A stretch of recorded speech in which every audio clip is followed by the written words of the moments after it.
오전 마지막으로 박균택 의원님 신문해 주세요. 예. 박상용 검사가 증인인데 출석을 하지 않았습니다. 사건의 내용을 가장 잘 알고 있는 인물이고 또 탄핵 소추의 대상자이기 때문에 직접 듣고 확인하고 싶은 사항이 많았습니다.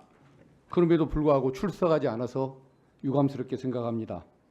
그러나 본인에 대한 탄핵 청문회인 만큼 방송이나 유튜브를 통해서 지켜보고 있을 것이고 아마 녹화 방송을 통해서라도 볼 것이라고 생각합니다.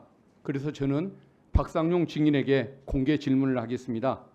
박상용 증인은 저 질의에 대해서 일주일 안에 답을 해주시기 바랍니다. 의혹 내용이 사실이라면 탄핵 절차와 상관없이 본인이 스스로 공직을 떠나는 것이 도리일 것입니다. 만약 박상용 증인이 답변하는 내용을 봐서 그 내용이 합리적이고 타당하다고 한다면 제가 앞장서서 탄핵이 통과되는 것을 막도록 하겠습니다.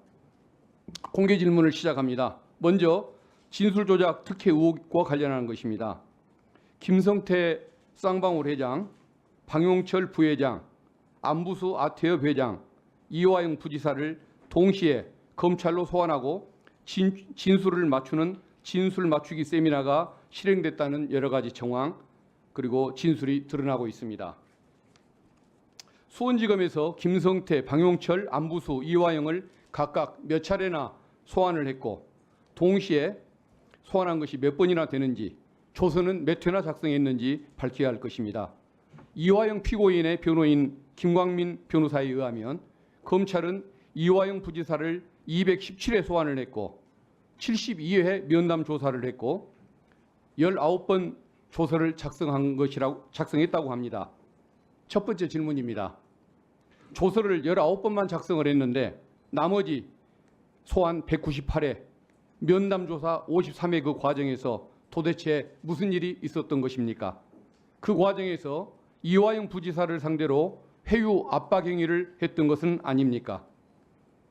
다음, 이화영 부지사의 옥중 메모, 신명섭 국장의 자필 문건, 그리고 쌍방울 내부자가 뉴스타파 인터뷰에서 폭로한 내용, 그리고 안부수 회장의 딸 카카오 내용 그 대화록 등을 보면 공범들을 같은 장소에 불러 모아놓고 진술을 맞추거나 음식을 함께 먹게 하고 이화영 부지사를 회유했던 구체적인 정황이 드러나고 있습니다.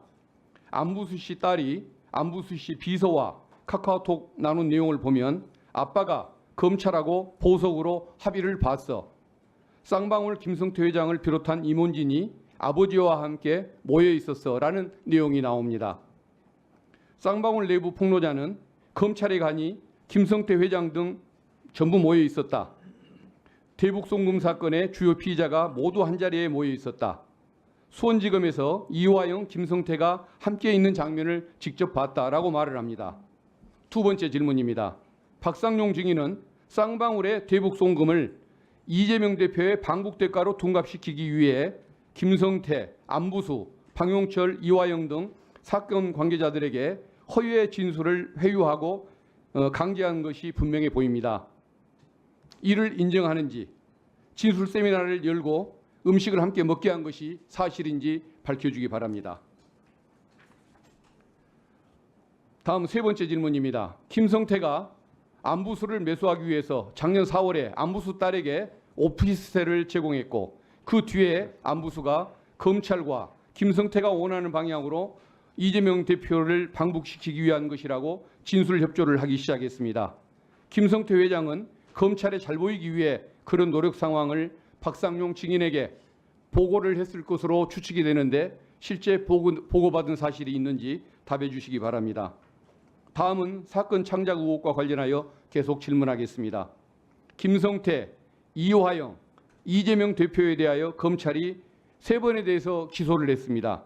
공소장을 보면 김성태가 북한 관계자에게 돈을 건넸다는 일시, 장소, 금액, 수령자가 모두 다릅니다. 이 표를 보시기 바랍니다. 아마 이걸 캡처해서 답을 할 수 있도록 이것을 명백히 제시를 하니까 잘 보고 캡처를 하고 답을 하시기 바랍니다. 검찰 역사상 이처럼 돈을 준 시기, 장소, 액수, 수령자가 제각각인데 기소된 사건을 찾기가 어려울 것입니다. 검찰 공소장이 이처럼 오락가락하는 이유는 김성태 회장의 억지 진술을 만들어서 그에 기한 소설을 썼기 때문이라고 저는 봅니다. 박상용 검사는 어떻게 생각합니까? 특히 검찰은 김성태가 필리핀에서 리오남에게 70만 불을 건넸다고 주장합니다. 그러나 리오남이 필리핀에 없었다는 사실이 이화영 부지사 1심 판결 선고 이후부터 현재까지 드러나고 있습니다. 국정원 정보보고, 경기도 문건, 통일부 내부 보고서, 북측에서 아태엽으로 보내온 참석자 공문을 보면 리오남은 김성태로부터 돈을 건네받았다는 그 시기에 필리핀에 존재한 사실이 없습니다. 그 사실을 증인은 알고 있었던 것 아닙니까? 김국훈 대표는 2019년 필리핀 국제대회 행사의 기획과 의전을 총괄했던 인물입니다. 김국훈 대표는 리오남이 필리핀에 없었다라고 여러 차례 검찰에 7번에 걸쳐서 출석해서 진술을 했습니다.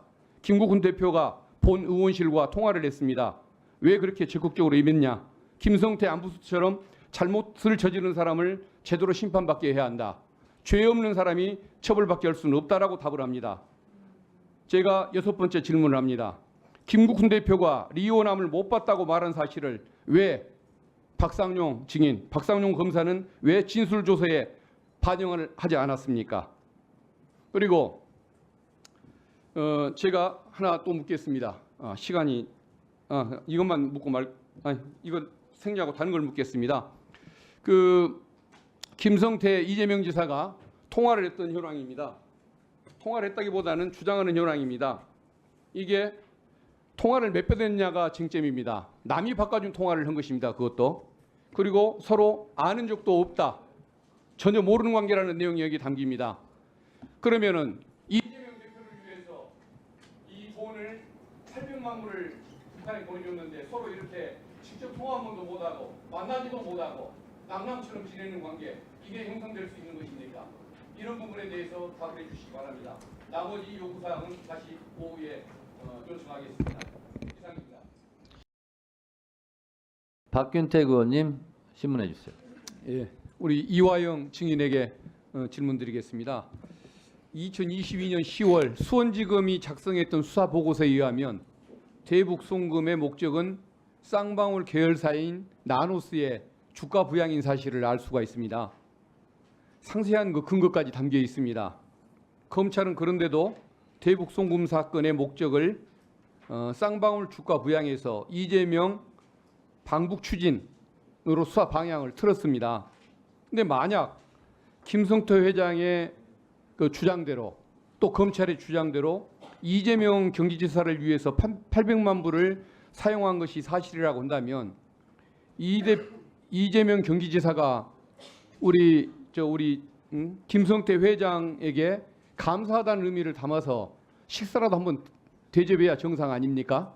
그러겠죠. 그렇죠. 근데 김성태 회장의 주장에 의하더라도 또 검찰의 주장에 의하더라도 서로 식사 한번 같이 못했고 만남도 갖지를 못했고 전화 통화도 직접 하지를 못했고 우리 증인 등이 바꿔주는 그 간접 통화를 한 적이 있냐 없냐 이것이 지금 쟁점이 되고 있지 않습니까? 저는 참고로 이재명 지사님한테 예. 김성태와 전화 통화를 한 번도 연결해 준 적이 없고요. 그러니까 그쪽 주선한 적도 예, 없고 어느 예, 날 예. 김성태 씨가 저에게 자랑하기를 이태영 변호사님을 통해서 자기가 지사님하고 통화를 했다 술자리에서 그런 류의 자랑을 한번 하기에 제가 한 귀로 듣고 한 귀로 흘렀습니다. 예. 그 정도로 제가 이재명 지사님한테 제가 부지사로서 그렇게 뭐 술자리에서 알겠습니다. 뭐 타인하고 연결하고 예. 이런 것을 하지 않습니다. 그러니까 결국은 아무 관계도 아니라는 뜻 아니겠습니까? 아무 관계도 아닙니다. 예. 그리고 증인은 혹시 그거 아십니까? 김성태 회장이